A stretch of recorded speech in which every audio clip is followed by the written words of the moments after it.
Good evening. Hopefully you're watching Ask the Plasterer with a really mellowed Eric the Plasterer. As usual, the screen hasn't kicked in. It's kicked in final day, but not now we're on live, but hey ho.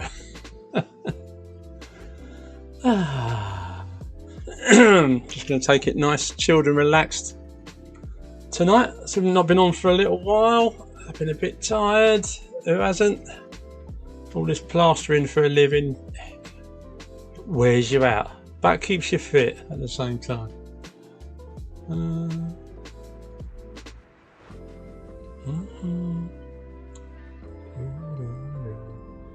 Got the chat open. A bit later on, hopefully you'll be able to see it on the screen again this evening as well as on the side for people that are watching it on the TV but can't see the any of the text going up. It was sort of working earlier, so we'll see if it's working tonight or not. We'll soon find out. In a minute I shall be opening my beer because we will be moseying to the Old Hawken Trail community boozer where me and the guys meet up every other Monday when it all goes to plan. What's this?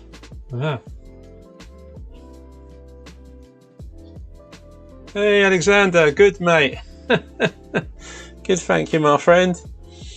Ah dear, yeah, just trying to get back into the swing of doing a bit of after plasterer. As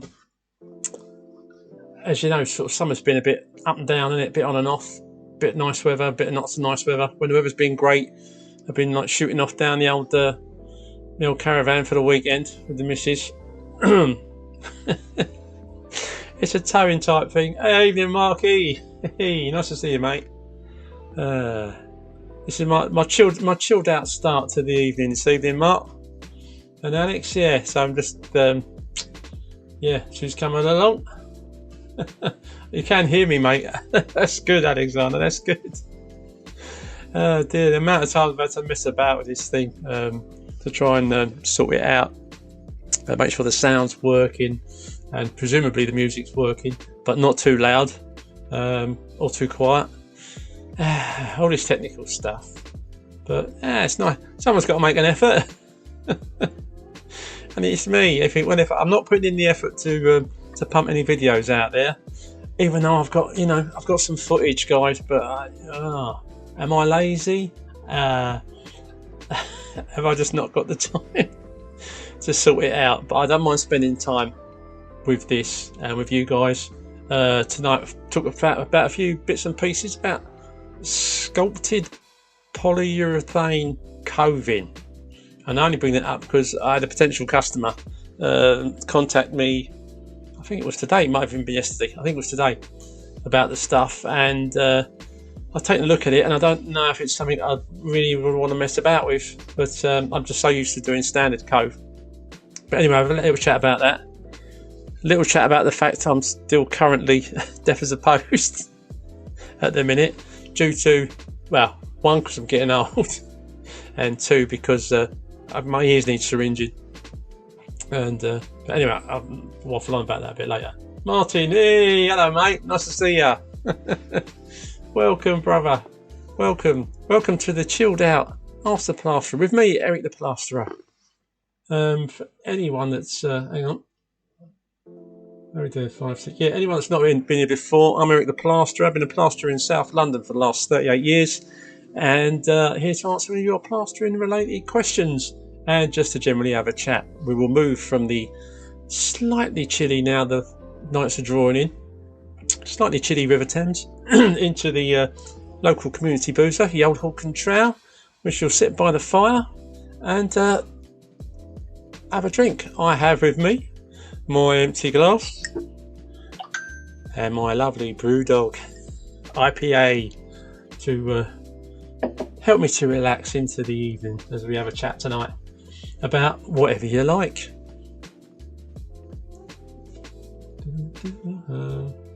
Right, I just need to turn my phone off. Who's that? No idea. check that later.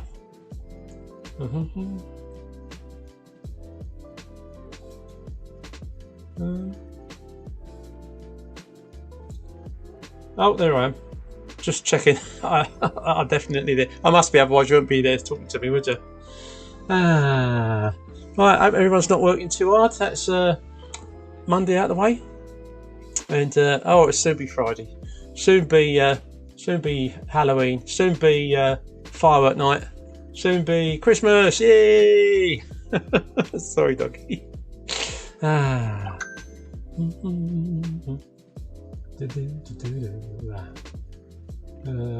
Martin, I bought my first pair of stilts. How long did it take you to feel confident on them?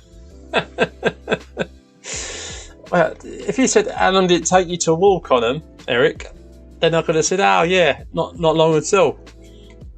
But to ask me how long did it take me to feel confident on them, mate, that's a different story. No, to be fair, well, I'll tell you what I did with mine. When I first bought them, I put them on. They're the ones that you can go from when they're at their lowest. They're about a decent height for an 8-foot ceiling, and then they extend up to silly heights.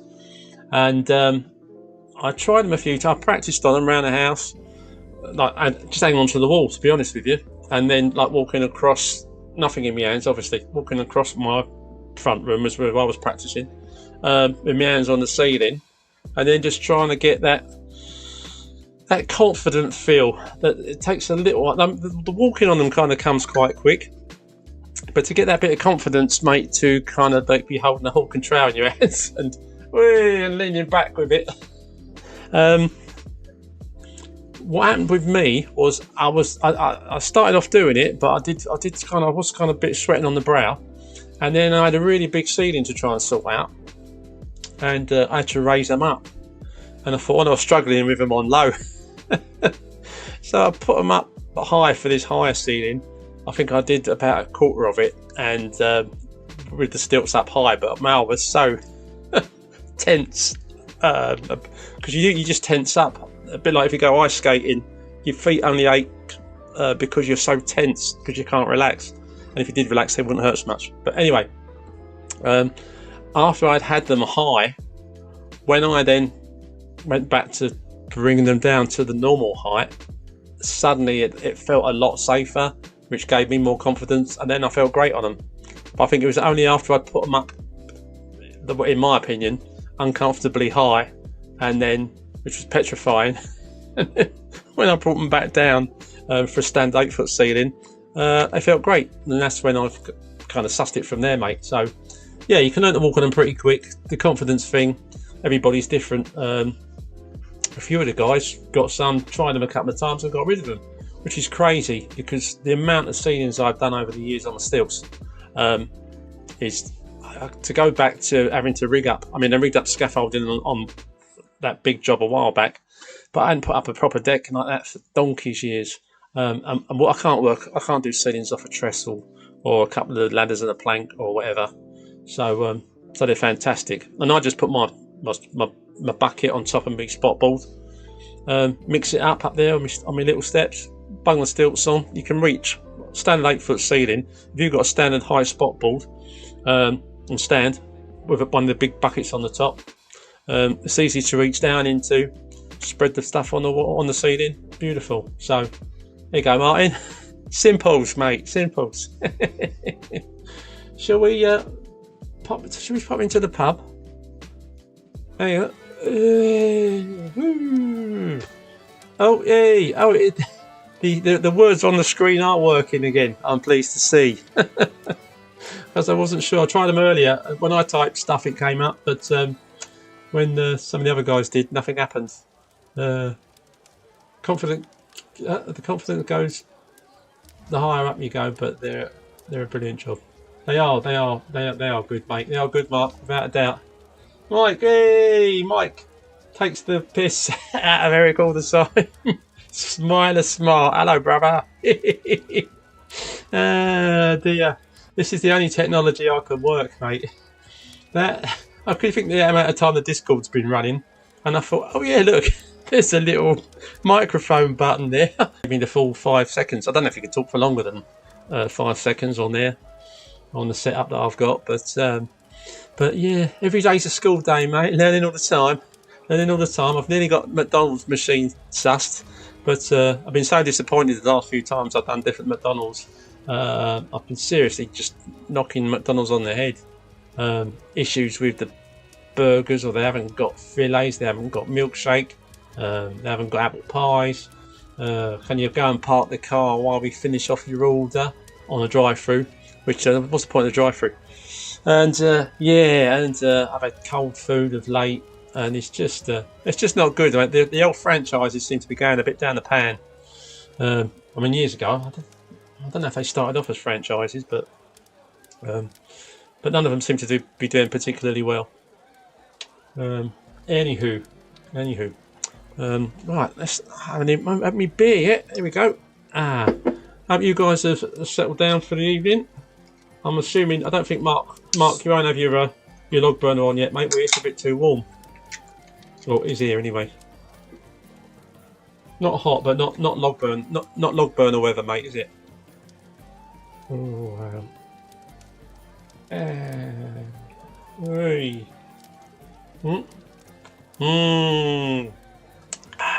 Lovely. Ooh. My ear holes, lads. Yeah, I had them syringed about 7 years ago, right? And I was absolutely fine. And then the old nurse says, well, it's good to have a little bit of wax in your ears because it protects them, which is fine. But anyway, Mark, not yet, Eric. What's that? I can't remember what the question was, mate. Oh, not got the log burner on yet. That's it, right? Yeah, cool. I hope you got your feet up, mate, and a cup of tea or a beer or a cider there with you. And while you chill. Cheers, guys. What was I saying? Oh yeah. Anywho, been putting stuff in my ears. Mrs. said, get an appointment to get your ear holes syringed at the doctor's. And then I'm looking it up, and everywhere I looked it up, it said, oh, the doctors don't do syringing anymore because the National Health Service won't pay for it. So you have to go to Specsavers or somewhere like that, and they'll do it for 59 quid for 2 ears or whatever. Which, considering it used to be free, you can used to think, ooh. But anywho, so I thought, yeah, at some point I will do that, and I bought some stuff to put in my ears. Only trouble is, when you put that gear in your ears, if you can hear a little bit, it softens any wax you got in there, which tends to block up your ears even more. And anyway, they weren't doing too bad, still not great.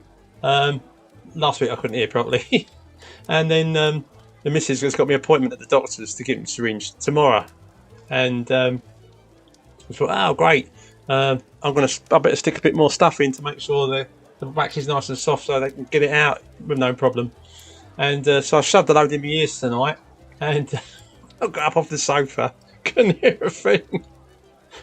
The old wax, well, there was obviously a little opening there, it obviously like run back into my ears. So I can just about hear what I've got in here. But yeah, but hopefully this time tomorrow evening I shall have 20/20 hearing. I call 12/20 anyway, but better than it is at the minute. So yeah. Anywho, I'm guessing you all keep me busy, guys. If you are, great. If you're not, yeah, let us know.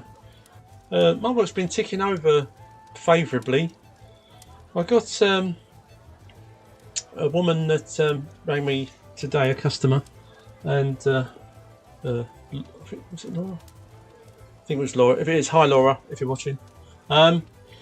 And she has got in her house some sculptured polyurethane coving, which is the slightly more ornate curved stuff.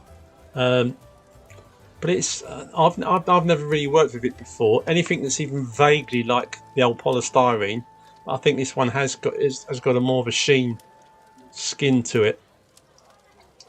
But I looked it up. It only comes in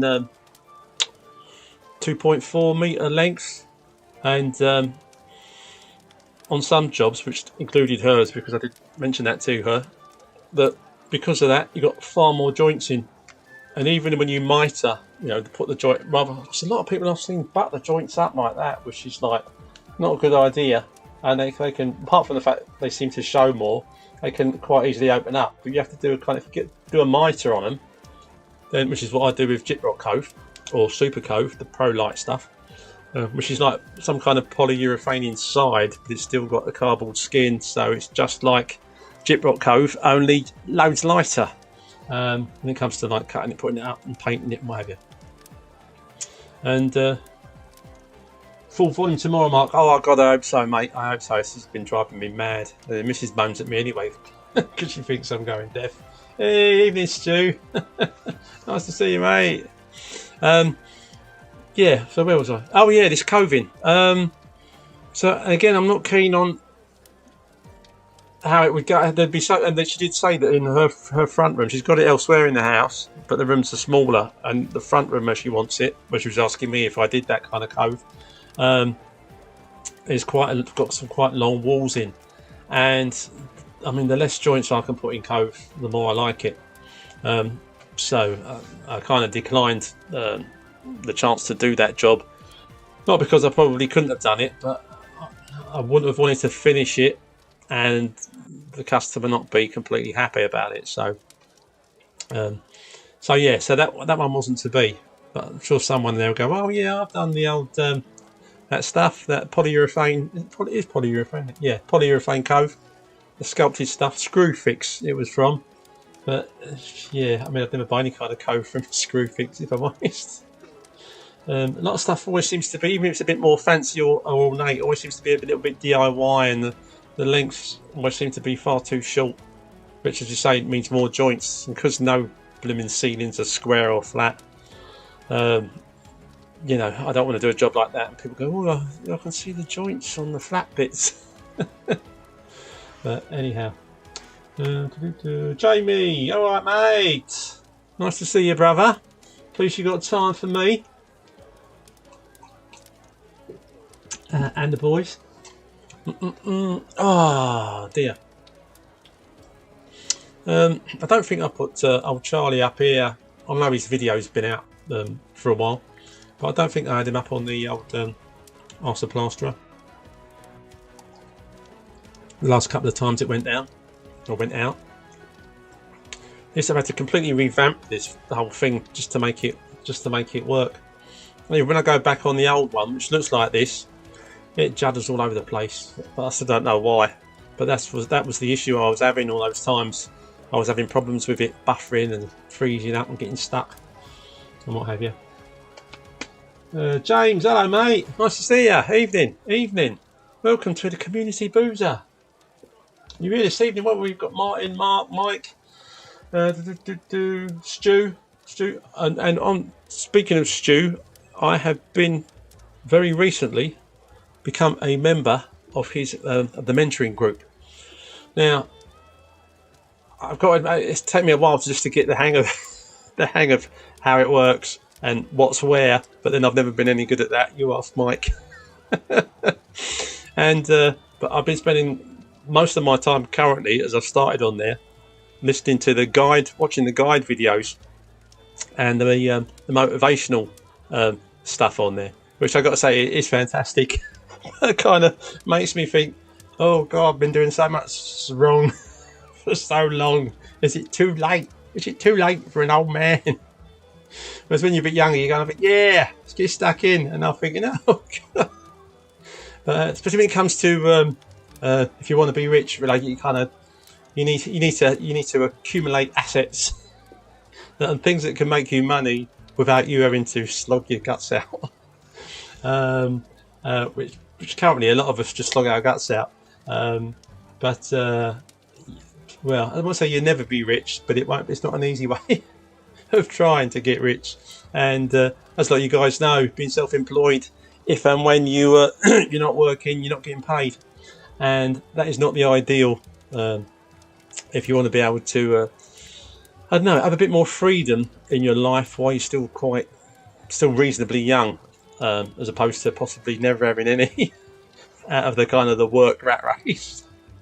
Though some people are very happy to, as long as you've got a decent work-life balance, to operate that way. But oh, has anyone ever used drywall screws that are not black? These are bright silver. I've never used so. But yeah, it's early days for me as I learn to navigate and understand how the whole thing operates. There's some technology I'm good at, and other technology I'm rubbish. Have any of you guys used bright silver drywall screws? I mean, I've used decking screws before for drywalling. I just felt they were a bit more sturdy. But yeah, they were a bit overkill. Never too late to learn new skills and new ideas. Great to have you in the group. Cheers, mate. Yeah, no, I really appreciate it, Stu. Really appreciate it. Yeah, so yeah, bear with me, Stu, while I get the hang of it.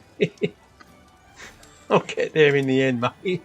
I'll get there in the end, and then I get home and I think, oh, I've not been on the group. And then I didn't do, because it should have been Ask the Plasterer last Monday, technically speaking, but I didn't do that. So I thought when Mark the great encourager, Neeson reminded me to, asked me if I was doing it tonight. I thought, yeah, why not? So I'm in a right mood for it. Although I'm almost as deaf as a post.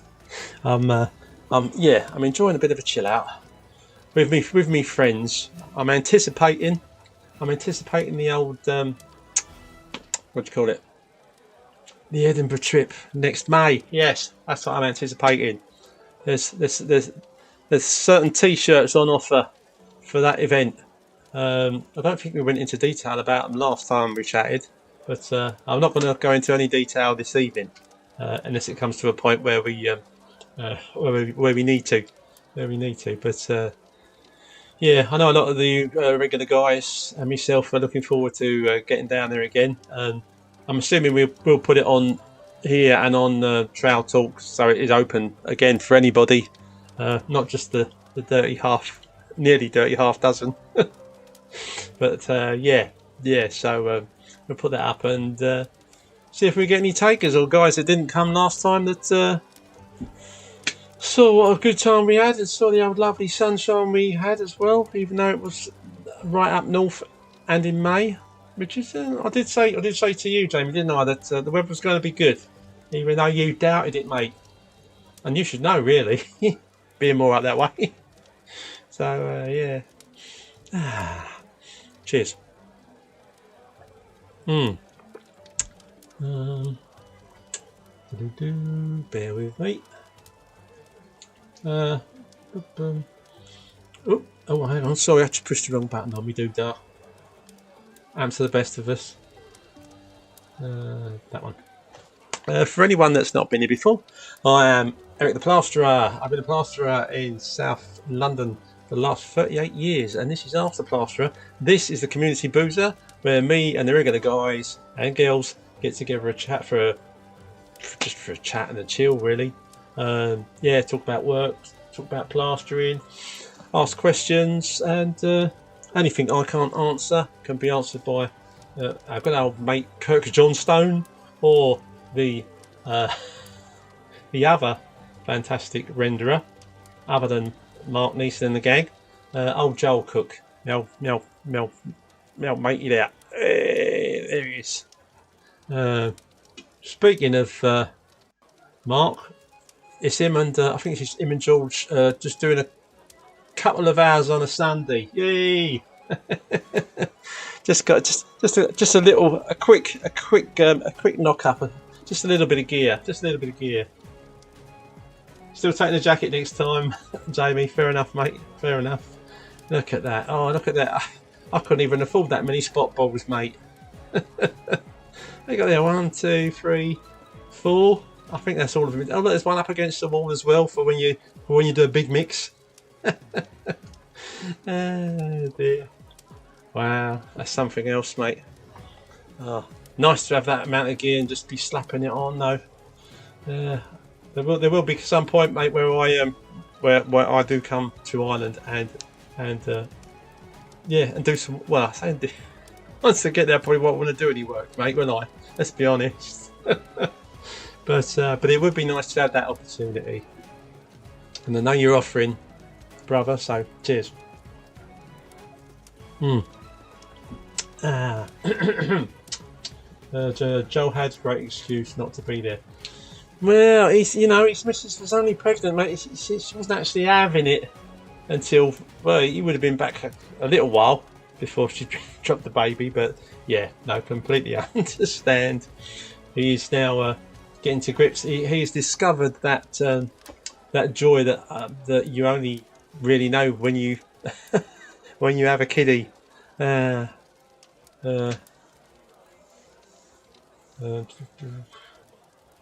that 20 minutes, that's any time, mate. That's what I thought, mate. Yeah, you'd be between you lot. That wouldn't last very long at all. What's your system for knocking that gear up? You're not like just sticking Colby on it and going, okay, Colby, knock us up 10 barrel loads and then we'll crack on, and just keep it going. Or do you all knock the gear up and then all get cracking on it, or how do you operate, mate? How do you operate when you got a lot of gear like that? Or how do you knock it? Who's knocking it up and who's and how you doing it? How you doing it?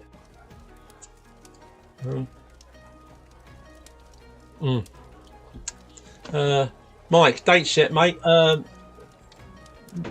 Again, now I haven't firmed anything up. Let's have a quick look at my old calendar again. Excuse me, more. I'll put me very shiny glasses on.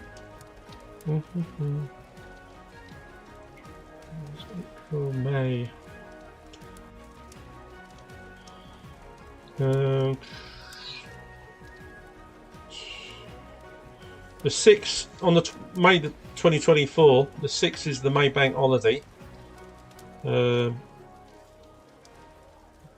Yeah, I think it's a little bit early though.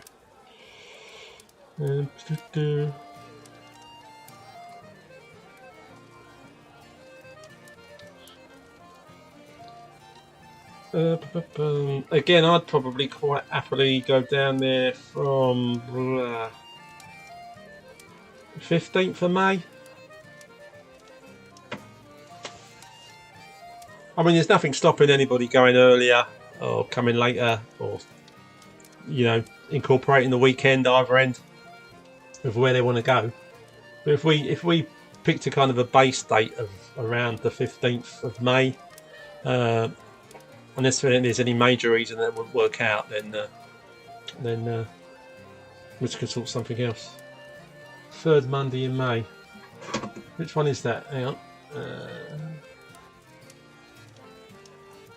1, 2, 3. That's the 20th, mate. Is that the 20th?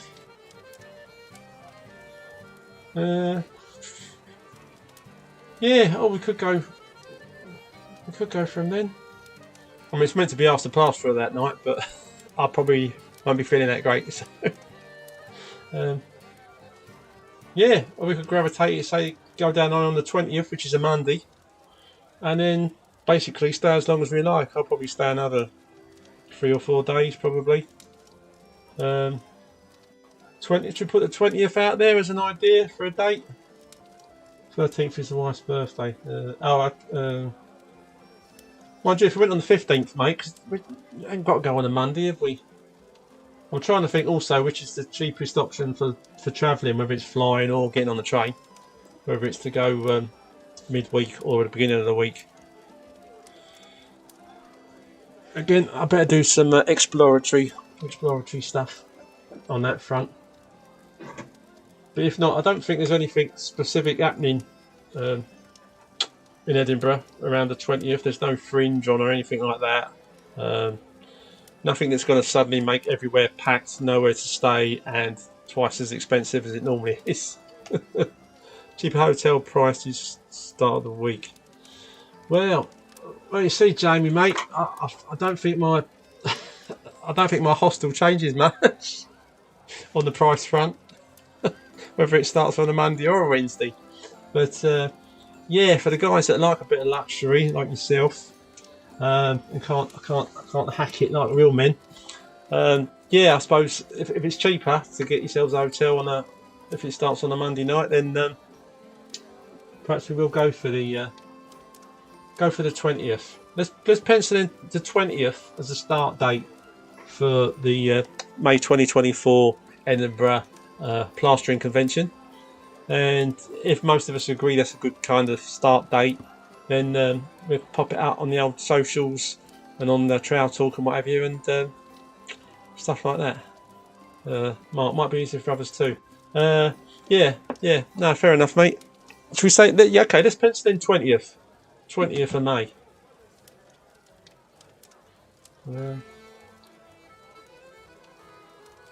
What are you saying, Jamie? Do a long weekend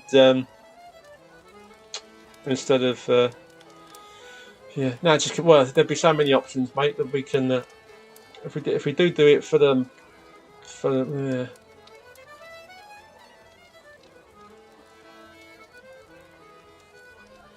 yeah. I don't know. I'm offering up the 20th at the minute, kicking it off on the Monday. Haven't got to go on the Monday. And actually, yeah, and over the weekend it does get quite busy there. I know it's busy all the time in Edinburgh, but I did notice on the weekend that it did get a lot more busy, which is nice. And the weather was nice again, because after quite a lot of you guys headed back, and there was only me and Danny left. Danny's things all gone well. I'm not quite sure if he's back home or if he's still over in Turkey at the minute. Going off on a tangent. Mark, just go for a week. Yeah, I tell you what, mate. If I did go there on the Monday, I don't think I could survive right through to the weekend and the weekend. So, yeah, right. That's very strongly penciled in. Is the 20th of May, and we'll probably be gone over in Biro before the end of the week. So, and you'll know, because it'll be up on Trail Talk and on here, obviously.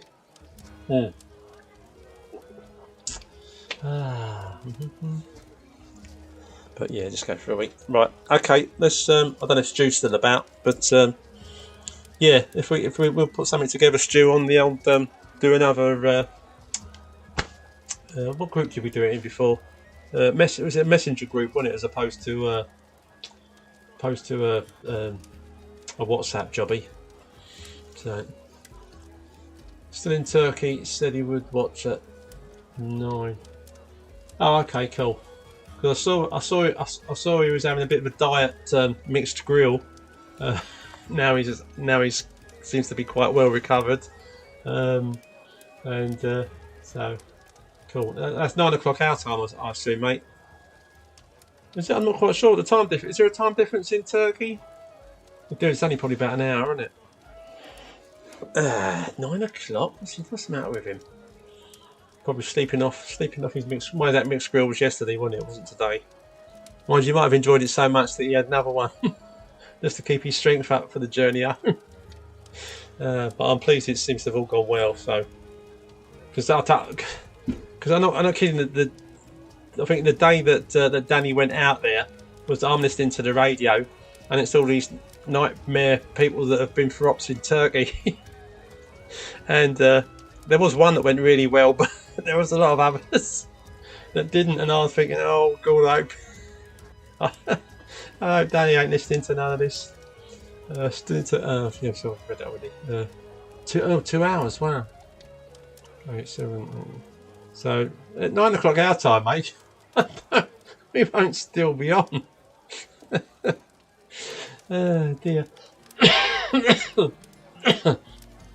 Do you know which way it's 2 hours, Mike? Is that forwards or backwards?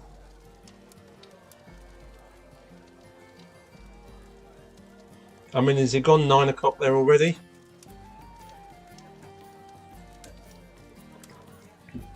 Was it only 7? Right, 2 hours. It'll be 21:38 there. Rubbish with a 24-hour clock, Mark. I have to go 13:40, 16, 17, 18, 19, 20, 21. Oh, 21. 8:38. Ooh. Oh, it should be with us shortly then. Well, in the next 20 minutes or so, hopefully. Oh dear. Right. Okay. Cheers, Mike. Cheers, Mark.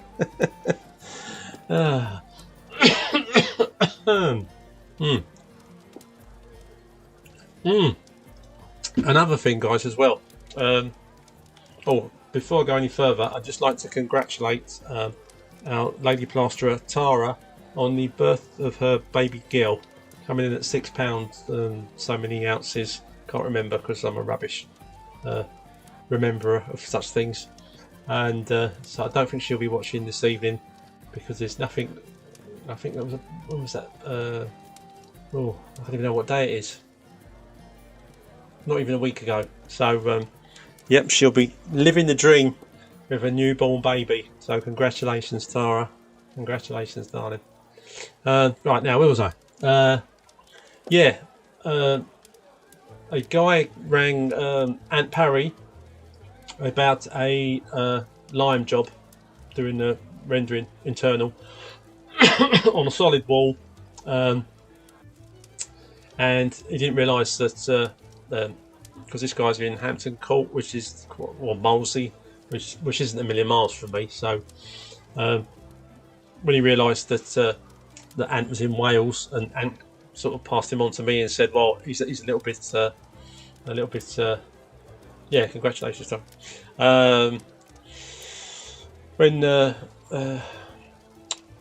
Sorry, it's that old age thing's kicking in again. 9:30. Yeah, sorry, mate. I'm just reading the screen and getting confused with myself now.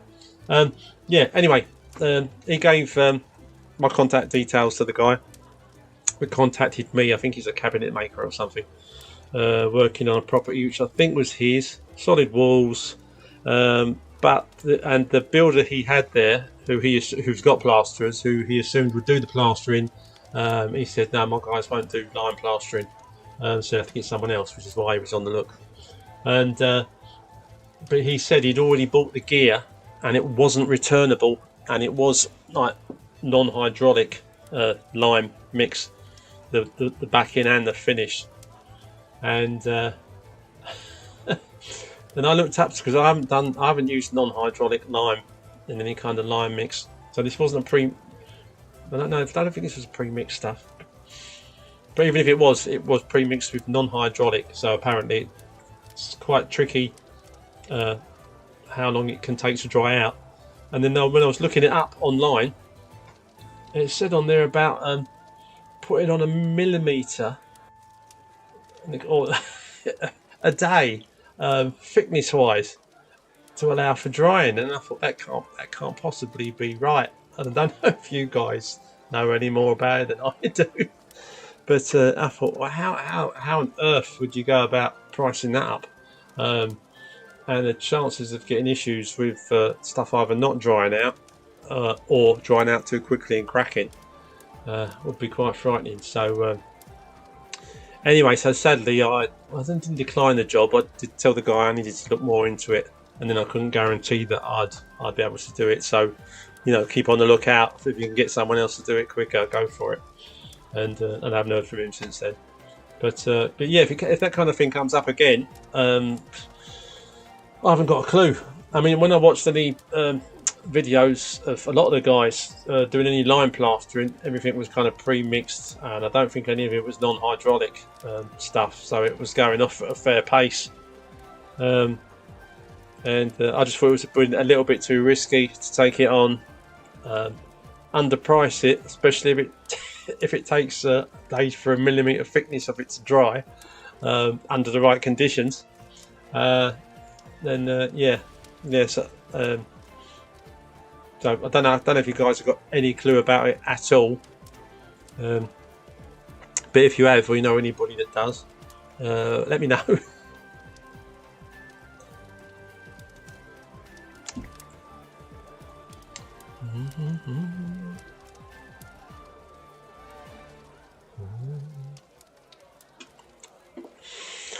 Oh, right. Sorry, Mark. I didn't see how you knocked up when he was asking you about knocking up stuff. Hang on. Usually have a labourer knocking up, and we'll carry it upstairs. Oh, fair enough, mate. Oh, it'd be a bit mean to get the likes of Colby or just one of the guys to bring all the stuff up the stairs. But yeah, I suppose if you get a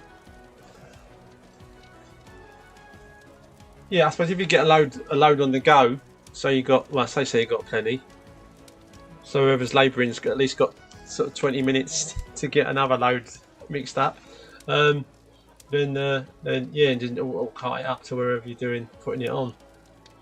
But you must be like a well-oiled machine now, because the amount of rendering you guys do internally, externally, and it's quality as ever, and you just, God, I can't imagine how much gear you lot have put on over the last however many years in that respect. All that gear, mate. All that gear. Right,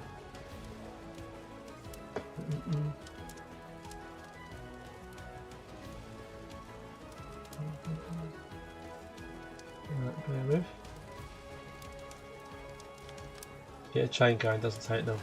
Yeah, no, yeah, fair enough, Mark. Yeah, I suppose you get it all work. If there's enough of you to make a chain to get the gear up there. So these are the things I miss working alone, because you just can't. There's stuff you just can't do as a one-man band, and even less so if you haven't got a labourer either. But it's just, for me, it's just not worth my while, and the domestics that I do. Having a labourer to look after, income-wise and job-wise, over the time period.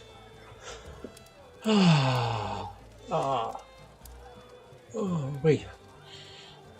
Anywho, Martin, I want to go to Ireland for some lessons with Mark. Yeah, I mean, he's a guy to learn from, mate. I'm sure you could organise something, mate. I don't know how free you are to travel, mate. Sort of willy-nilly, or how whether the missus doesn't mind. Could you say like, oh, I'm gonna. Well, obviously, Mark would have to be in a position to to let you do some work with them. But yeah.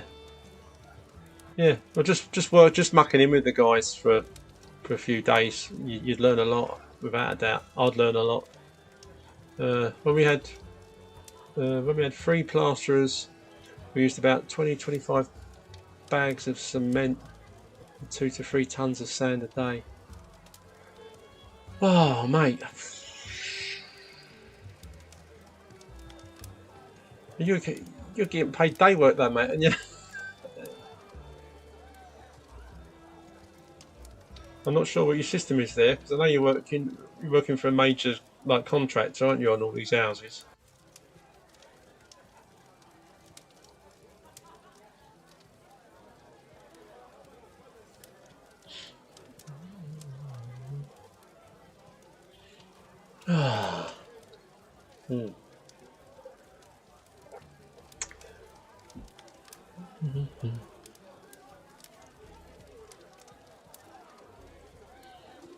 Well, don't forget to. Oh no, it's Wednesday, isn't it? Kurt does his thing on most Sunday evenings. Didn't do this Sunday. On Monday, and Joel is on Wednesday, and I'm pretty sure you must have all seen the interview with Joel and Stuart that Joel did on last Wednesday. It was brilliant. I was fortunate enough that my wife was babysitting for the evening. I had got myself a curry, a beer, and put Joel and Stu on the big screen on the telly, and oh, lovely. It was paradise for me. Curry, beer, and the big screen. Two of my favourite guys giving the old chit chat, and it was yeah, learnt a lot just from that, and it was yeah, it was a bit sad when it came to the end. But oh, I think I was crashing after that. Such as might discuss in Scotland next May. Yeah, just go here. Well, actually, we'll all have a chat. Can you fit? Could you fit me and Martin in, Mark? Do you reckon on some kind of job? We left that contractor about 3 months ago, mate. So are you just working on your own now, mate? Or not on your own, you know, as a team, or are you working for a different contractor? You just seem to be. I mean, all the times I watch your videos and all your stuff, it's you just seem to be going from one big old Irish farmhouse-looking place to the next, internal, external, constant tons and tons of sand and cement.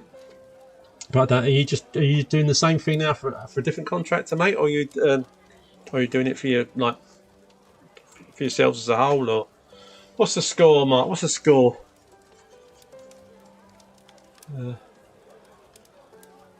A few different ones. Okay, mate, fair enough. Oh, Martin, to bring you still. You're going to bring up the. Don't bring in the Edinburgh, mate. You can take them to Ireland with you if you like. Colby can tell you what it's like to fall off a pair of stilts. Oh man, I felt sorry for him that bit of video where he came off them. I mean, God, man, touch wood. All the years I've been on stilts, up until today, I've not fallen off them. I've taken a few, kind of tripped over my own feet kind of affair, but I've never hit the deck. I wouldn't like to. Especially not now I'm getting older, because according to the health experts out there, my old bones would break a lot easier and they don't repair so quick. I kind of still feel healthy, but you just don't know until something happens, do you? You don't know.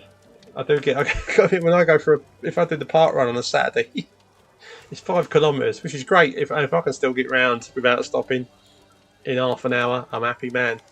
But I can't crouch down properly for about a week after I've done the park run. It's not a killer or anything, but it's just that kind of like where I can normally crouch down and like onto my haunches, and it's absolutely comfortable. I do that run, and then I try to go down onto me onto my heels, like do a squat.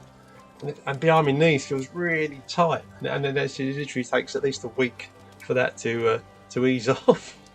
And I'm pretty sure that must be an old man thing. Hey, Danny! Woo! Sorry, mate, lost track of time. Man, lucky it's you, mate. You're forgiven. You're forgiven, Daniel Warbuckle. So you are. And my first drink for 2 weeks at last. Hey. Ah, God, yeah, but you missed that, mate. And your old, I see you enjoyed that mixed grill, brother. Man, was that a sharing plate? Who was you with?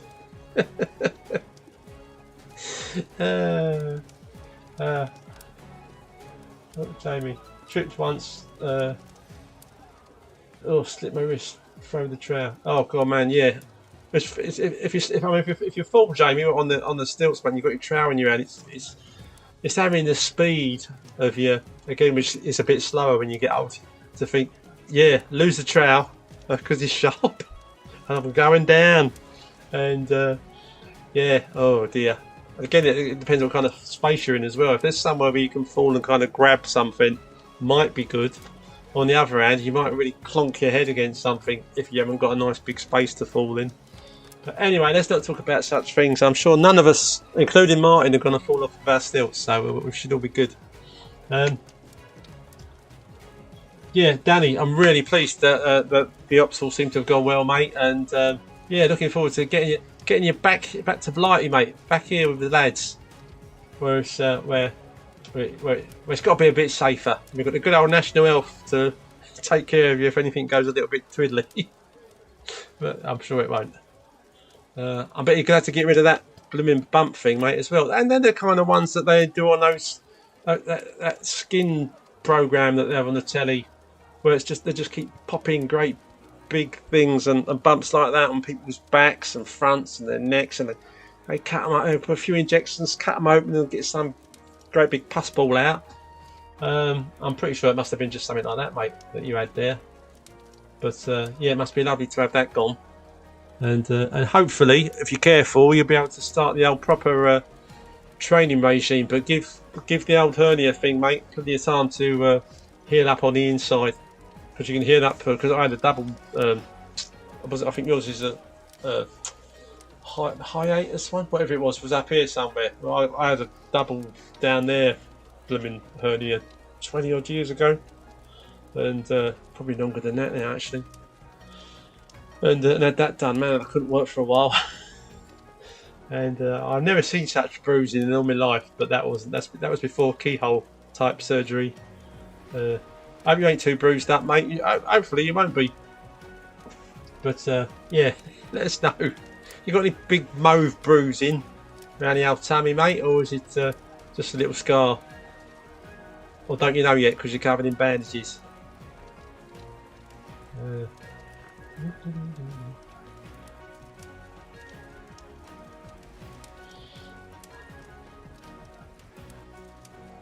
Yeah, Mark, I don't know how quick you can chuck a trail when you're falling.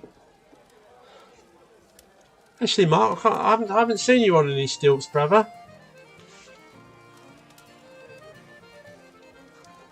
I've only seen Colby on them.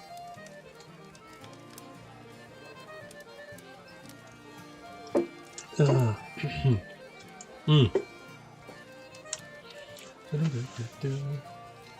on, let's see how we're doing over here. Danny, top man, cheers, mate.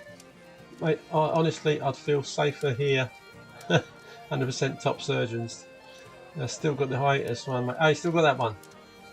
The one on my stomach, the one I had done. No pain, no infections or bruises.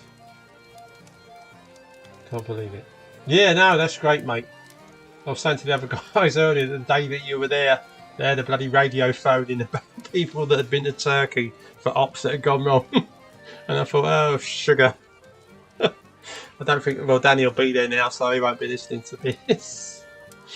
Oh, dear. I mean, there were some good stories as well, mate. You know, because there's obviously bad news travels a lot faster and it's more interesting. So it comes up more, but yeah, no, I'm just pleased it all seems to have gone great, mate. And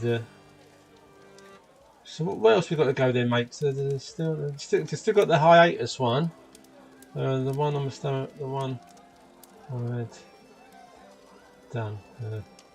Yeah. Oh, you have to fill us in with a bit more detail when we see you, mate, as to what was done and what wasn't done.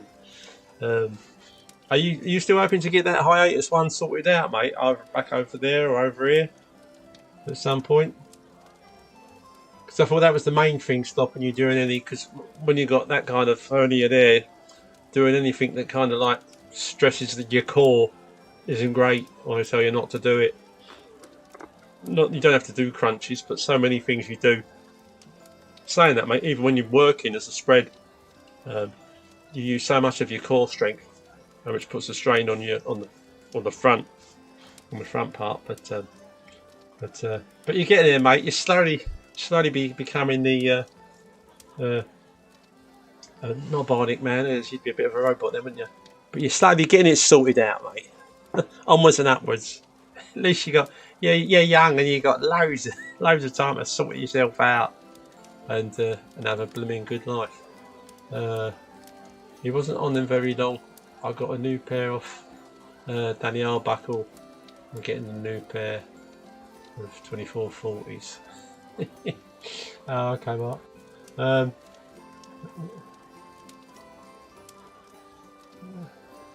Oh, you bought Danny's ones. Right, yeah, Danny. I was a bit disappointed how quickly Danny gave up his stilts. I mean, how hard can it be? How hard can it be? Once he's become a super trim athlete of a builder and of a spread, he'll go, oh yeah, I wish I never got rid of them stilts, and he'll probably buy himself another pair. James, yeah, what's everyone's favourite staircase ladder?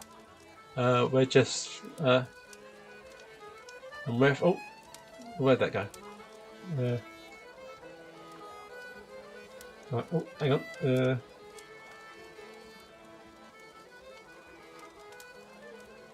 Sorry guys, I'm just catching. I have to catch up with what's on the screen here because it keeps disappearing, and I have to look at the one over here to see what's gone off of this one.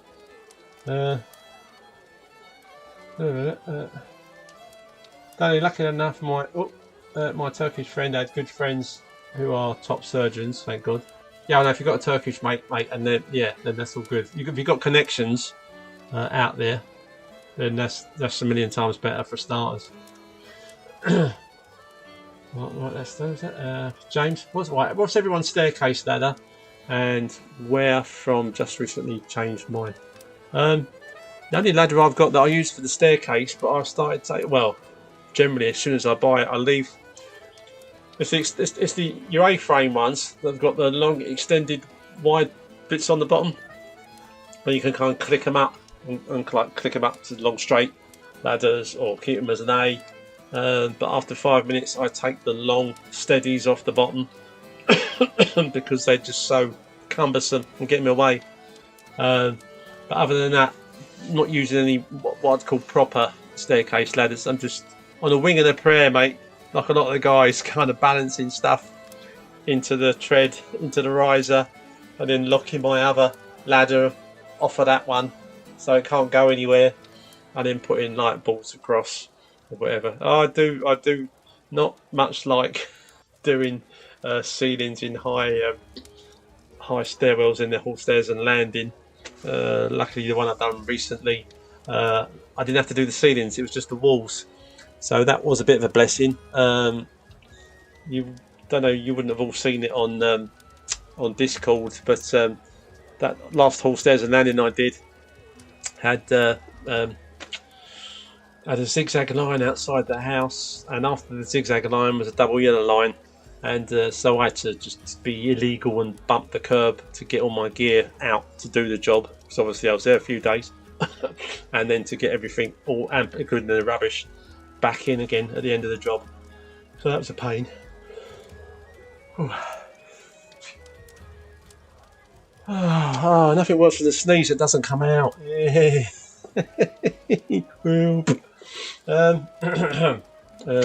Right. Oh.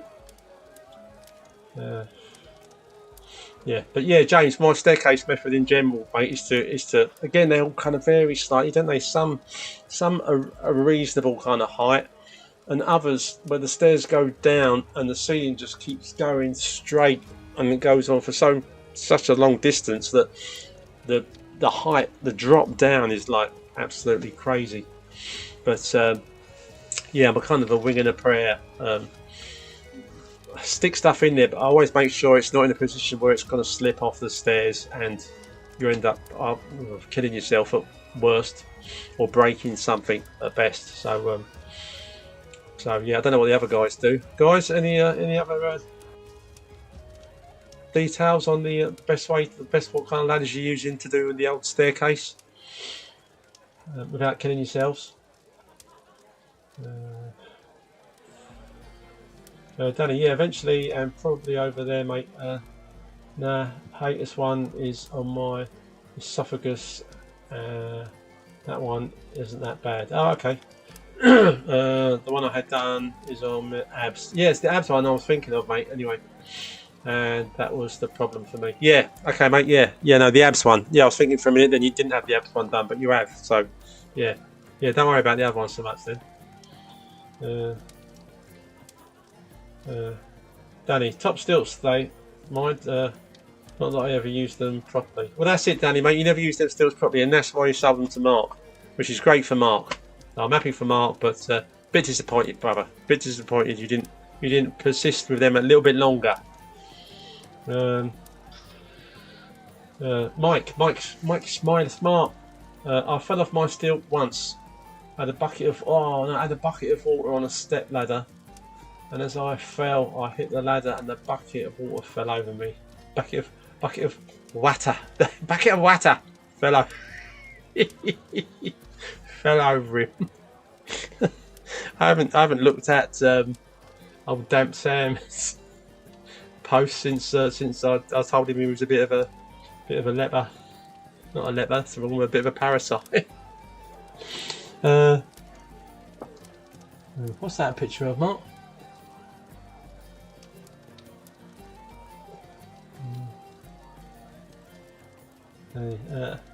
Ladder and plank, old school.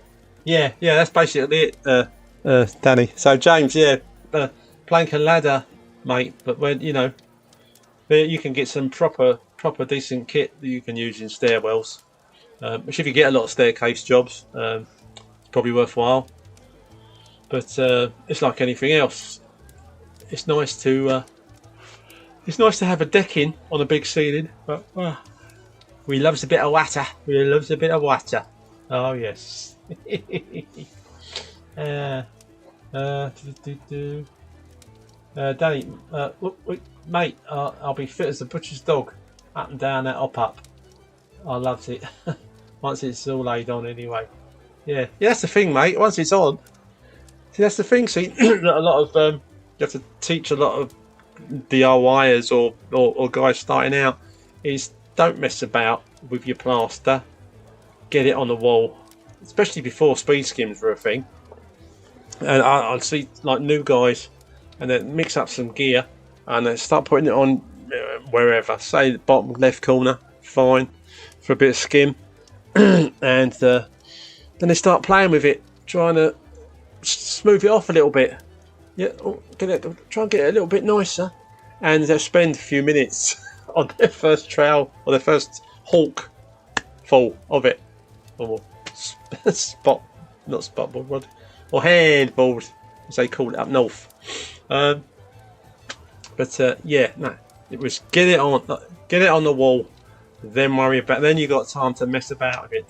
Don't play around. Get it out of the bucket or get it off your spotboard. Get it on the wall, and then start flattening it out. And of course, now with speed skims, makes it even easier. Get it on the wall. Don't over worry about it. Whoosh up. Once that first coat's all over, just whoosh your speed skim over it. Your plastic one, and unless you want bubbles straight away, and then I've used the Youngman board before. Yeah, I've used the Youngmans years ago, but I think that's when I was working on sites where they had stuff there, and you could just grab some trestles, grab some Youngmans, and knock them up fairly quick for hallways and stuff. But that was like stairwells in like hotels and stuff, so they were kind of like bigger. You had a bit more space and what have you. Whereas obviously domestics is so you can be really tight for where you got to put everything. When you're trying to knock up the gear, you got to be able to get access to your gear and to get onto your scaffolding or your steps or your planks and get the gear up there. But you get good staircase scaffold now, but they're quite expensive.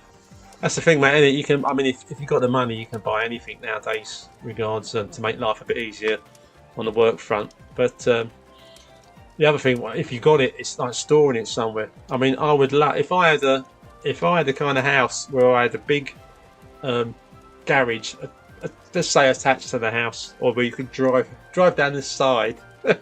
I'm dreaming now, right? And there's a big garage that opens up, big enough for you to drive some kind of high top van into, and just kit your van out of all the gear.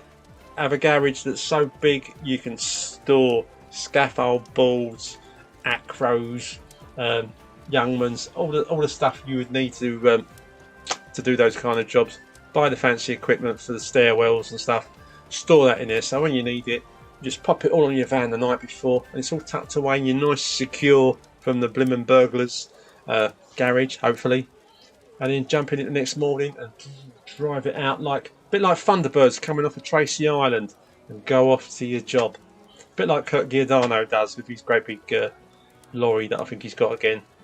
He had a big lorry, then he went to a smaller truck, and then he went back to the big lorry. But the roads in America are huge, aren't they? And people's driveways are massive generally, unless they live in town. But yeah, lovely. If you got the space, the thing, if I had the money and the space, the gear I would buy to make spreading a little bit easier. Which has no bounds to it, no end. Wielders, mate, it's important not to play with it too much though. That's what she said. Dear. I've used the Danny, Youngman balls are much better than planks. Well, they're not quite as bouncy, mate, are they? And they don't feel like they're going to snap as easy because they kind of got side. They've got little edges, haven't they? They go that way, and they're not just a flat plank. Much better than before planks, but much heavier and more awkward on the stairwell. Yeah, just like anything else, they're more awkward, more heavy. And if you are working on your own, then especially when you're a big man like me. Well, that's what I think. That's the only reason you probably struggled a bit with the stilts, mate. Because if you are carrying a fair bit of extra timber, and you're trying to balance on a pair of little blooming metal stilts, it's just hard. That's what I'm saying, mate. As you get back to ultra fitness, I think you'll be getting yourself another pair of stilts, mate. Because there'll be a big difference. We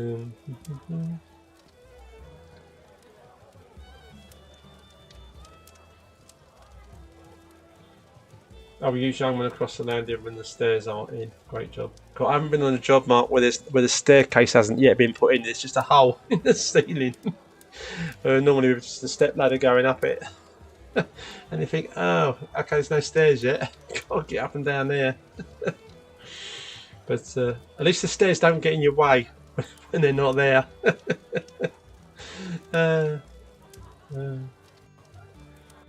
Danny, it don't matter, mate. I've tried when I was 11 stone, soaking wet after our Wayne died. It's my balance.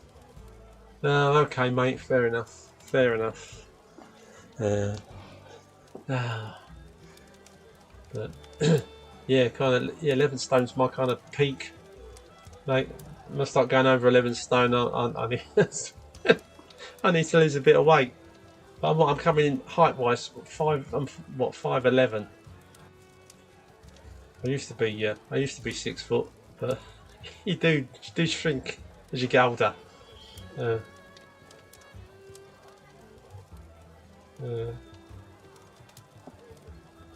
Danny, they don't like me, they still.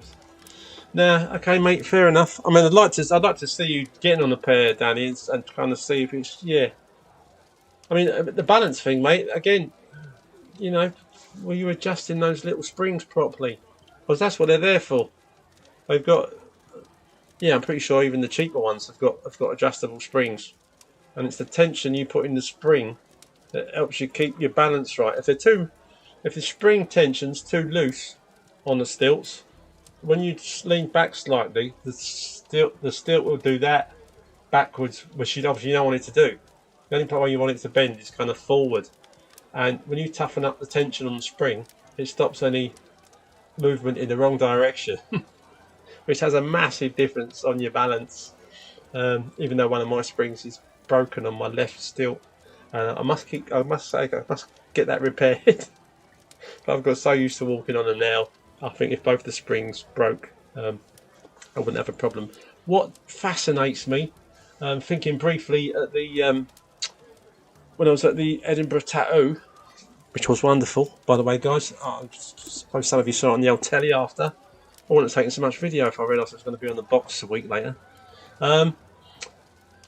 Was on there, the couple, I've seen it on different types of parades and stuff, where these people come out and they're about 20 foot in the air, and they seem to just be on some kind of weird wooden footed stilts, and they got big swirly trousers or dresses on, and I think, how are you not falling over or tripping or taking a tumble on those? How do they seem so secure? And that I don't understand. Whether that's just years of practice on ridiculously high stilts that are of a different design, because you can't normally see them because they're kind of wrapped up. But they do tend to just have pokey, funny, like rubbery, rounded stump bottoms on them. But I need to look into it, because I'm just fascinated. Because if I could walk on stilts as tall as that confidently, then when I do get like a 10 or 12 foot ceiling, I can just whack my stilts up to full mast and crack on without pooping my pants every time we can't take a bit of a wobble. Oh dear.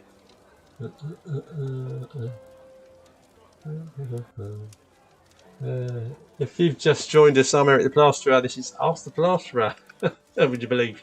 And this is the Community Boozer, where we all get together for a bit of a chat about plastering and about life in general. And yes, it's a place where we meet up and chill out a bit every other Monday when everything goes to plan. If you've got any questions you want to ask, plastering related or otherwise, then feel free to ask them here. If I don't know, the other guys will know, and if they don't know, then one of the other guys that are on different nights will definitely know. I say it completely covered. You should never have to go anywhere else. Eric, do you have a garage at your place? Do you store tools that you don't always use, or do you keep everything in a truck or van? Fortunately, I've got a garage, but it's so. I mean, when I first had it, I put some racking in it. Started buying stuff in bulk.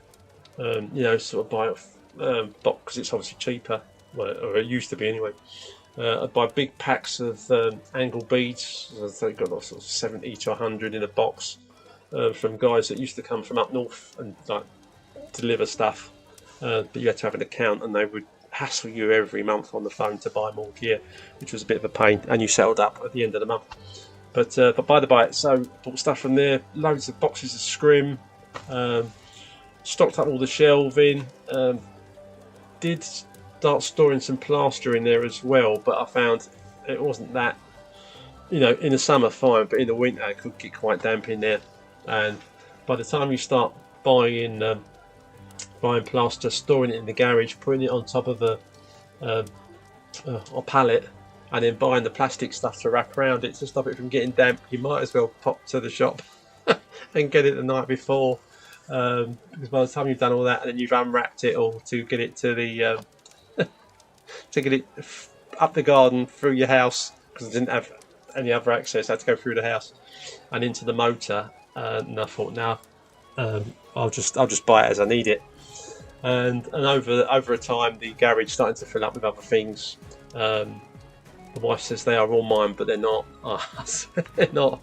There's stuff that they need to get out of the house, and she'll say, "Oh, what can we do with this?" And I go, "Oh, I'll put it out the garage." And so it's technically sort of my fault, but she's kind of pushed it in that direction. So my garage is now somewhere you can hardly get through the door of. Often, a lot of my tools, fortunately, because my van's a 4-wheel drive, like Range Rover Freelander. Although to me it's obviously a work van because I've got a box on the top and a bit of wastewater pipe to keep me beads in. It's not an obvious white van for nicking tools out of. So fortunately, it's fairly safe in there. When my tools have been brand new, there's no way they could get left in there overnight. But once they get a bit mucky or a bit rusty, or if you stay there a while, you do get a bit slack, and they tend to stay in the motor oftentimes. Which reminds me, I've got a very expensive 9-inch angle grinder that's been in there for a couple of days, which I must get out, because when you look in the back window, that is on view. So yeah, remind me to take that out tonight before I go to bed. But yes, I keep a lot of stuff in the motor, and yeah, I still buy it more recently by beads and scrim and the old pink stuff. Mark, I always forget. It's called not fast tack, is it? Something tack. I like the Velcro leg straps I got from my stilts. I tell you what, Mike, I need to get some of those, mate, because I've still got the old. Obviously, changed them a few times over the years, but the kind of material ones, and they're a pain for doing up and undoing. And how they grip your legs. I mean, one thing I will tell you, I mean, I don't suffer with massive varicose veins or nothing, but if you're wearing stilts for a long period of time, they do kind of semi-shut off the blood supply in your calf, which makes it more difficult for your legs to pump the blood up the veins back to your heart, so that the blood, basically is what varicose veins are, the blood starts pooling in the veins and makes them expand because it can't flow properly. And yeah, I think I've got one little bump in the top of one of my legs of a vein, which is basically just above or under where the strap tightens. And a few times in the past I've used straps without any without long trousers. If you've got long trousers on, you know, they're quite cushioned, especially since my cushioning completely went to pot, and I haven't had any cushioning on my stilts for a long while, which is a mistake. But I think if you've got a pair of decent trousers on, that's fine. But I have used my stilts for long periods in shorts, so they're just strapped to your skin, and not a good idea. So I'd highly recommend don't use stilts unless they've got some really nice padding on in shorts. That's some kind of protection for your skin and your legs. Oh dear. High tack, that's it, Mark. That's it, high tack. I keep forgetting what it's called. Oh dear. Right, what have I missed? Have I missed anything here?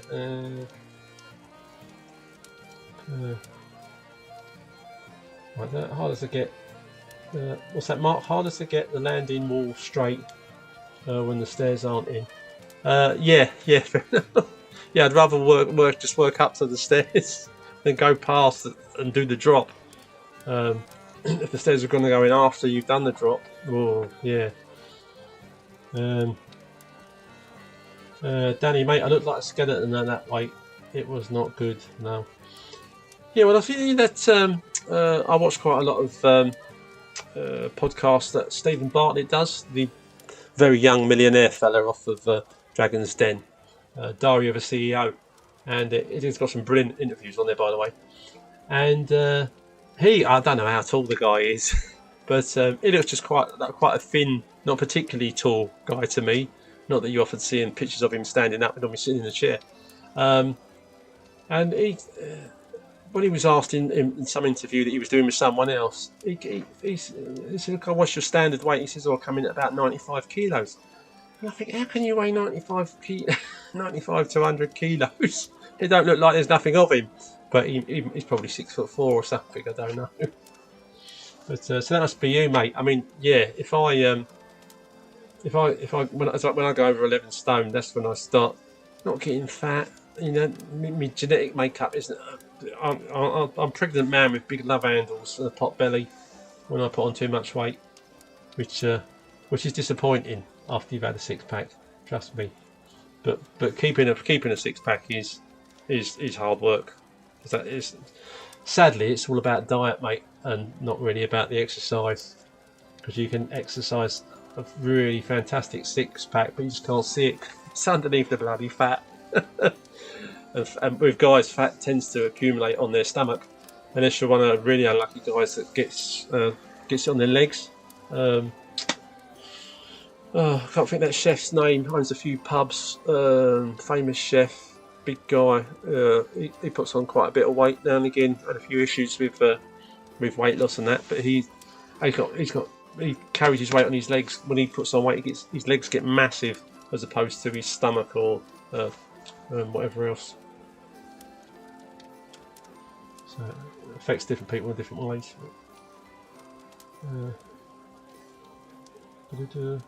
Hi boys, just joined a bit late. Oh, Jimmy's Building Services. Hello mate.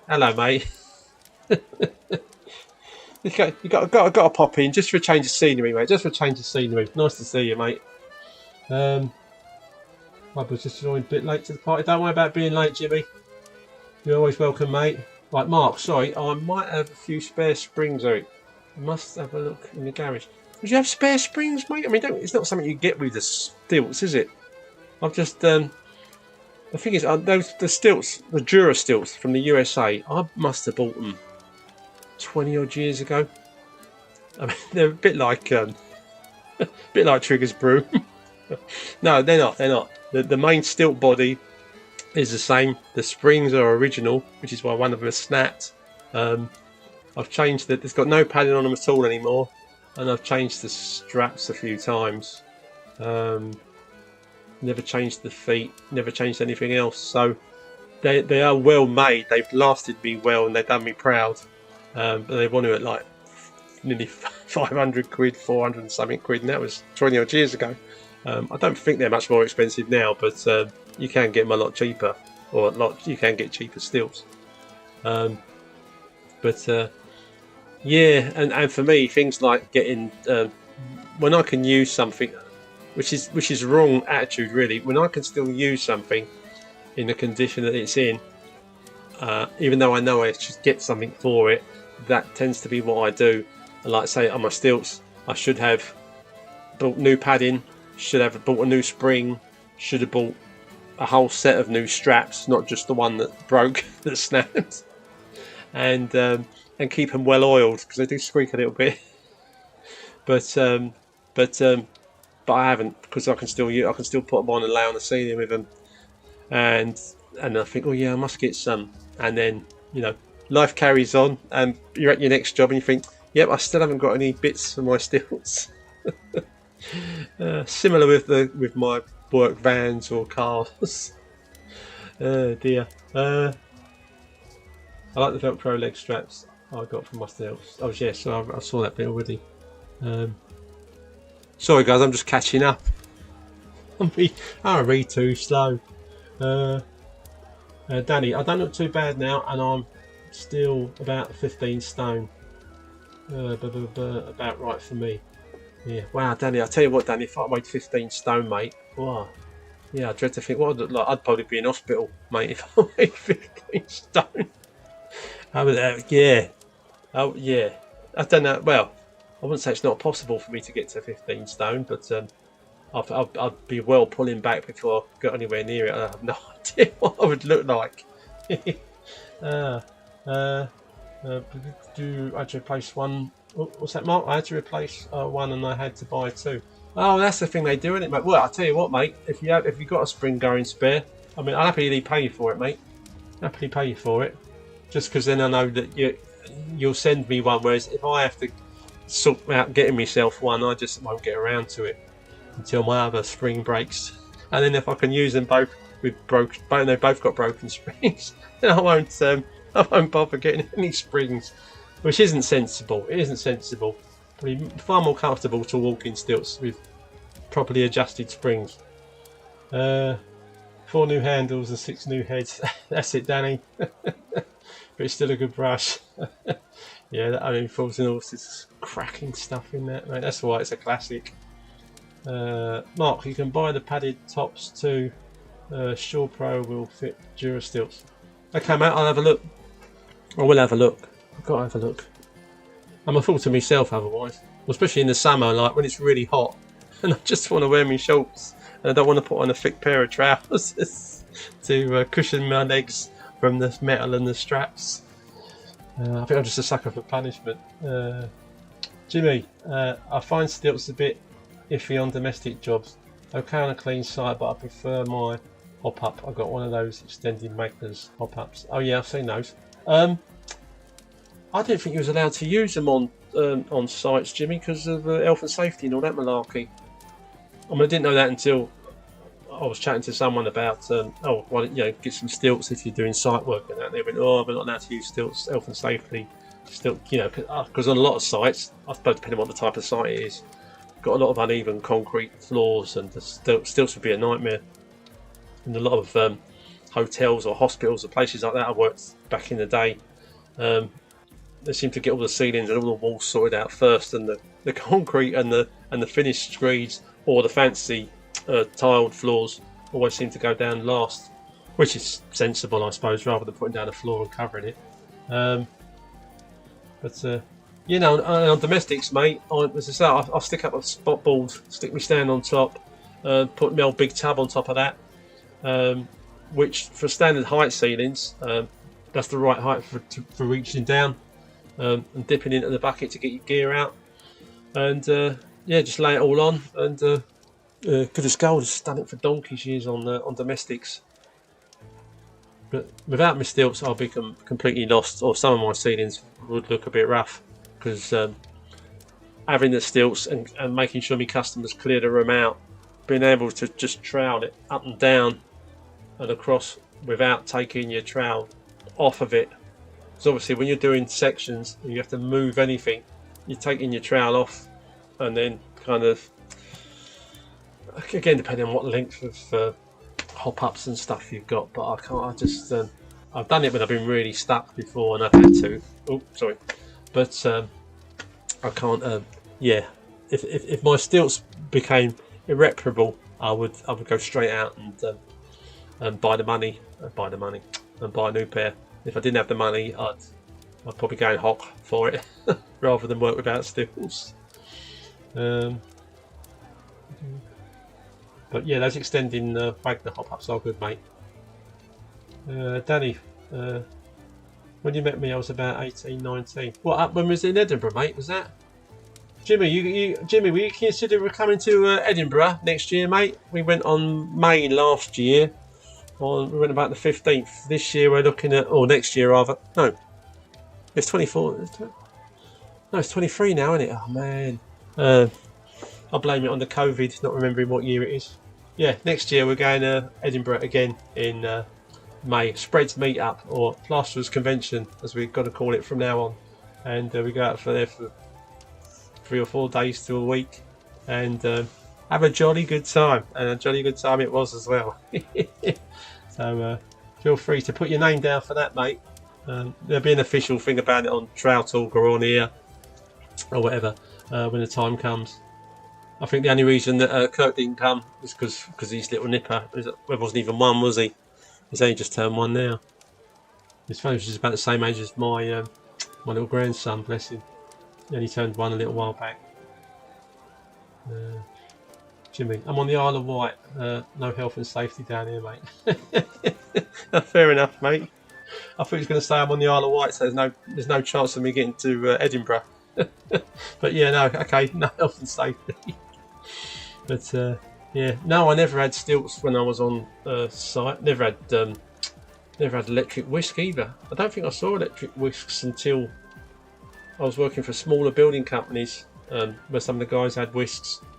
I was using the tin bath and a podger and a blooming mixing up stick for years. One of the downsides of being old, there was no mobile phones, there was no internet, and there were no electric whisks or stilts. The only people that used stilts were guys that put in suspended ceiling tiles. They'd walk around on these big office blocks that I used to work in for Perfectionist Plastering, as it was known, back in the 80s.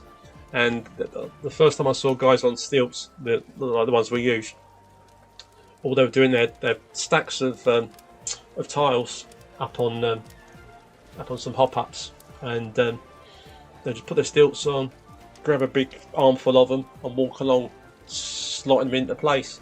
You never saw a plasterer on them, and I thought at the time, if I could get the hang of them, they would be good for plastering. But again, didn't buy any till years later. When I was doing mostly domestics or working for smaller builders on a more domestic style jobs. Right,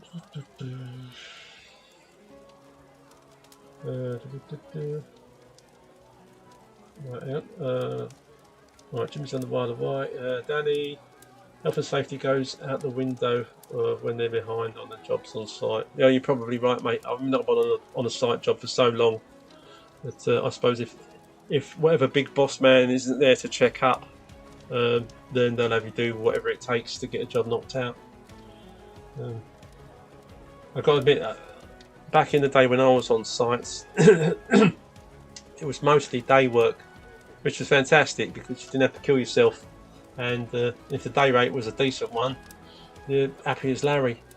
It's only about the second time they did a extension job on Pentonville prison that it went from day work to price work, which killed me. I couldn't keep it up, so yeah, knocked that on the head. Mind you, they went bust the job after that one, so just as well. I worked for him for about 6 years. I was only going to work for him for a few months.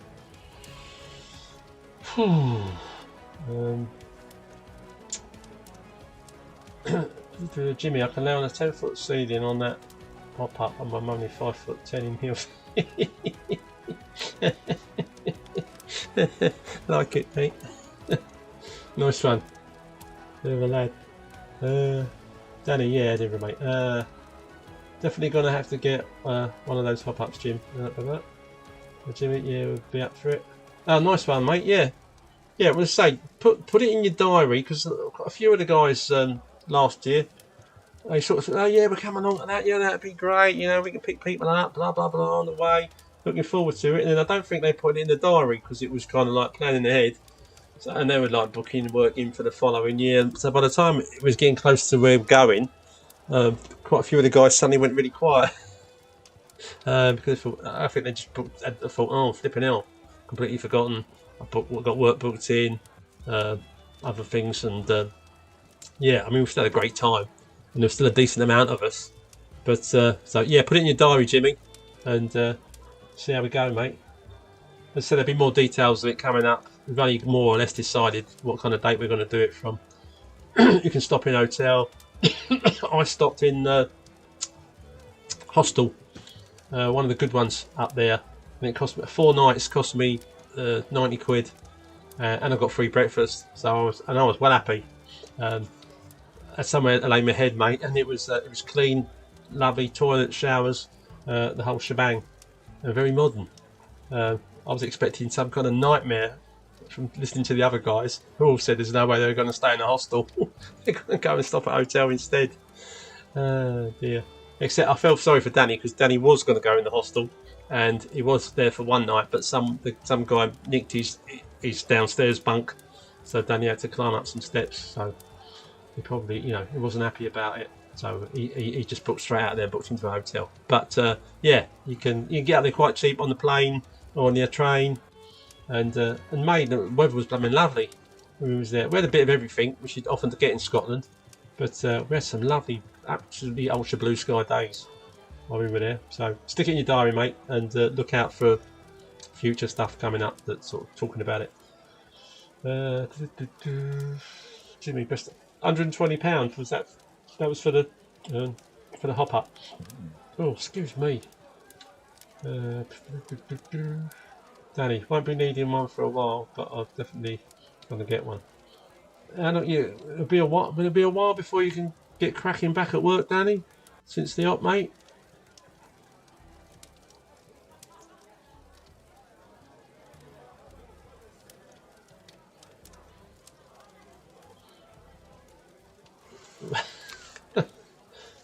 When you say that was a nightmare, I assume you're talking about the your bit of the hostel, mate. I don't know what bit of the hostel you were in. I think you're just too posh, Danny. I thought if it's really bad, I would book into a hotel, but I was very pleasantly surprised. And I thought, well, if I could go to Scotland for the best part of a week for under 100 quid, not including me flight, obviously, but yeah, then it gave me that much more money to spend for us to have a good time out without me stressing about what the wife would say about my bank account. And it was a lot more reasonable than I thought it was going to be.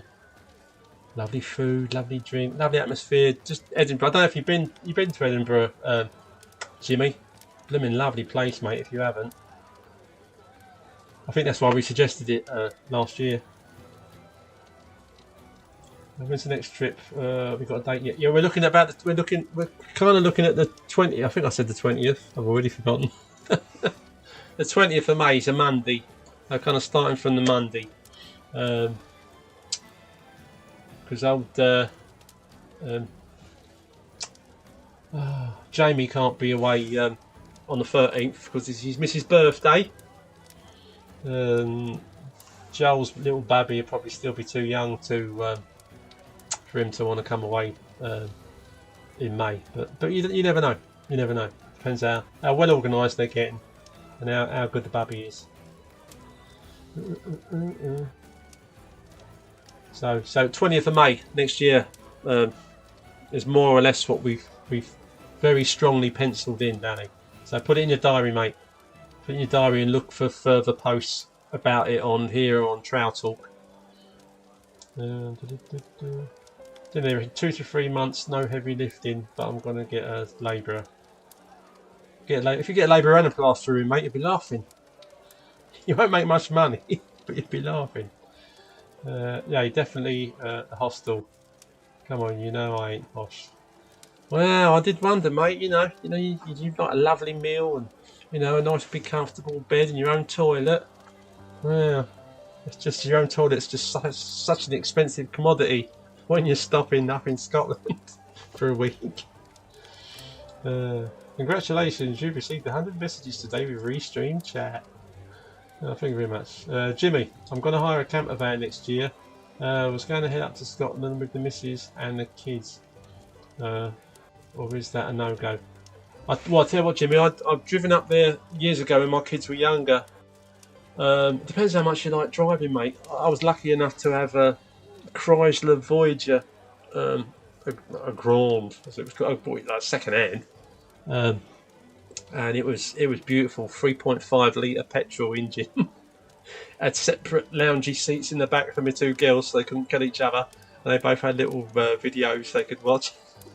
And some of their friends, and when they were older the second time, we went down there for the Hogmanay and another time for the Fringe. But it is a long old drive, mate, and I'm not keen on long drives. Basically, I mean, we left so we could get there in good time and I could stay wide awake. I think we left London about 3 o'clock in the morning, so it's getting light as we were on our way, and then you drive basically through most of the day, and it might be kicking into late afternoon, early evening if all goes to plan by the time you get up there.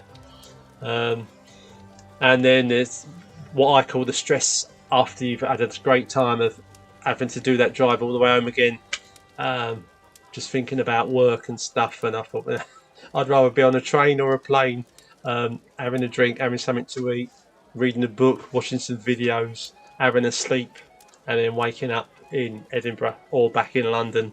So no, my missus has always been keen to get a camper van, mate, and let's go touring around Scotland and wherever. And the other one thing I will say, in Scotland, I'm not quite sure if you're going into Edinburgh in a motor of any sort, where the hell you're meant to park or how much it costs. So, I mean, you can obviously book onto campsites that are outside of town, which if you've got the motors is not an issue. Because we were travelling, I mean, the train station is right in Edinburgh, so if you get a train up there, you literally come out the stairs and you're there. And the hostel that I stayed in was a 3-minute walk around the corner from the booking office, the famous Wetherspoons that we met up in most mornings before we hit the town. That might organise it so they fall roughly on the same dates. We can do, mate. A few of the guys last year came along with their missuses. They did, and I understand because I would have done the same if I went with my missus. They did more or less like come along with the missus. We all met up with the guys that were there on our own.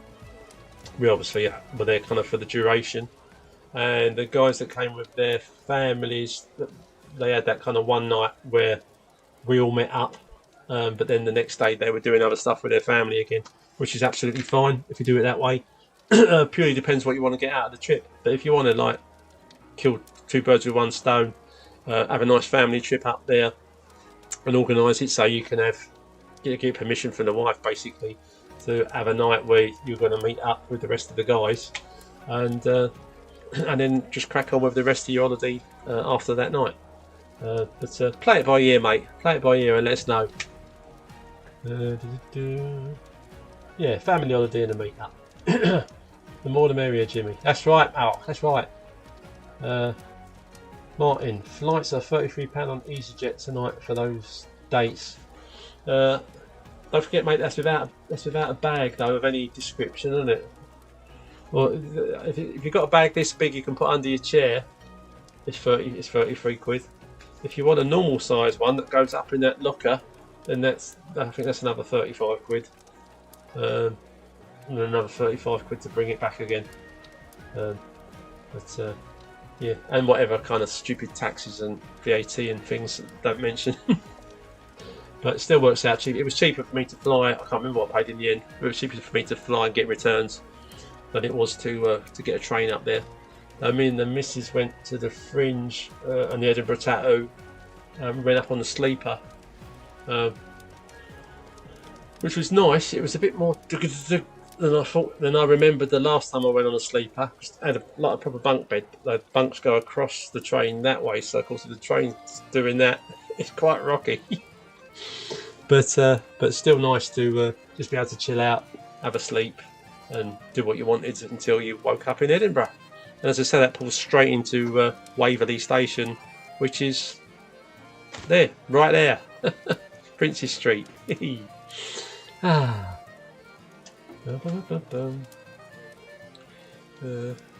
EasyJet can do one after. Oh yeah, Danny, you didn't have a lot of luck with the old tripping, mate, did you? Especially with EasyJet. Open up, make sure you got a little. Just open up a separate little account there, Danny, and put some money in it on a card, mate. So you haven't got to rely on the cash, because it just isn't as king as it should be anymore, sadly. Yeah, few places we went and they wouldn't take, because Danny had mostly cash on him, and they wouldn't take cash, only taking cards. So I thought, really? But never thought that'd ever happen.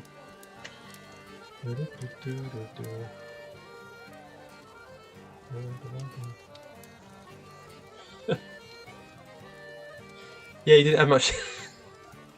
But Mark, poor old Dan struggled coming back on the plane. I can't remember what the issue was there, mate.